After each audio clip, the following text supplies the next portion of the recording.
Hi, welcome to Climbing Daily. Coming up on today's show, we start with the latest news from the Piolet d'Or nominations, we reveal our Climber of the Week, and we check out the latest episode of the EpicTV series, Turkey and Trimmings.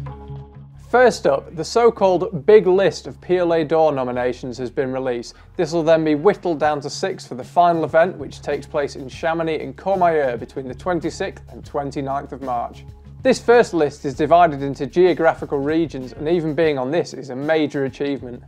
There's a few well-known faces in the list, as ever. Ines Papit's there for Linku Chuli, Mick Fowler and Paul Ramsden are included, and the China Jam expedition to Kizgul Asker also gets a mention. In amongst all those big names, the one that really jumps out is Uli Steck for his first ascent on the south face of Annapurna. Surely it's his to lose.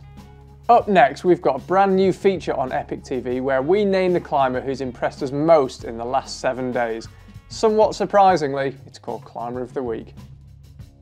The winner this week is Nalle Hukkataival. For the last 3 months, he's been struggling with a shoulder injury, but he seems to be getting back to full strength. He recently climbed Rap to Sit Start in Varaz, Italy. That's 8B. Not bad going after 3 months out.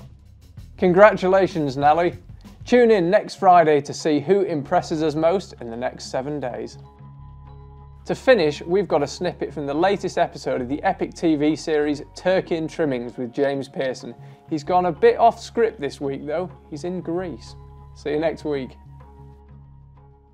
Somehow I got the info about this place, and somehow he wanted to drive a little bit more, so we actually found the sector. And then he's got as well this thing that people don't have sometimes, is not only you have to find, but then you have to exploit. And when he's got an idea in his head, he's not going to leave it go. So we bolted like animals for 7 days. And James would wake me up at 6 o'clock because he wanted to go bolting. He didn't want to stop for a coffee. It made me angry, but well, he made the sector. It wasn't really 7, more like 4. But Caroline has a habit of getting lost in the past, especially when she's tired. I don't know why it happens, but sometimes when you're traveling, when you leave things open to chance, fate has a habit of sending you to the right place at the right moment. When you drive through the village and out the other side, it really takes your breath away. It's just endless. One of the things I've always been taken by in climbing is doing new routes. The creating something from nothing. It's a process that inspires me a lot. And when I moved on to sport climbing, I started to bolt routes rather than search out new trad lines.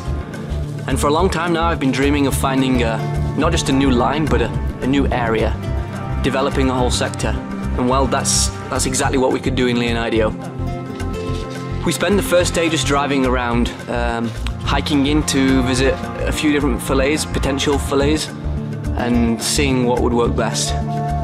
In the end, we chose Le Maison de Chèvre. It's this beautiful band of red rock, an old waterfall, I imagine, and underneath there's some old houses the shepherds used to house the goats.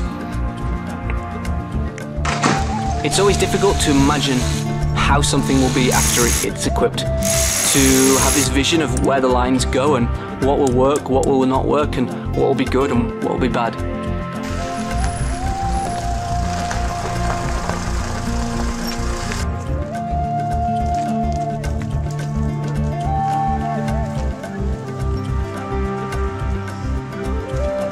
So yesterday we started with the first 3 routes, bolting, and today is climbing time.